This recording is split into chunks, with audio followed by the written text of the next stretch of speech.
Bax, bu kasıbların Pradosunda qiymət fərqi nə qədərdir? Bakı şəhərində maşın saxlamayacaq. Hansı avtomobil xaricdən ən ucuz hansı qiymətə gəlir, hamısını sizə çatdıracaq. Burası maşınov videosu çəkirik. Yoldakı maşınların orta bazar qiyməti ilə sifariş qiyməti arasındakı fərqləri hesablayıb müştərilərimizə bildiririk. 2 dənə BYD yanaşı durub. Bunları neçə gətirmək olar ən aşağı qiymətlə? Mən özüm sən ki, Çin maşını zəhləm getirmək. Gətirmirəm. Bakıda Çin qiymətini ucuz deyib 12 minə satırdılar.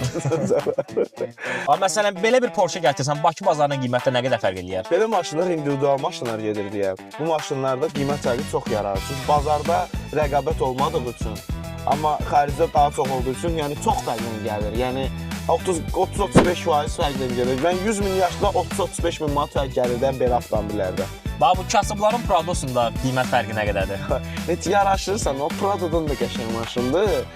O sifariş qiyməti 32, 35, 37 min, 38 minədir. Bakıda satış qiymətləri arasında 7-8 min manat fərqlə gəlir o avtomobillər. Özdəki sənə də deyim ki, Prado'dan varlı adamlar sürür onu.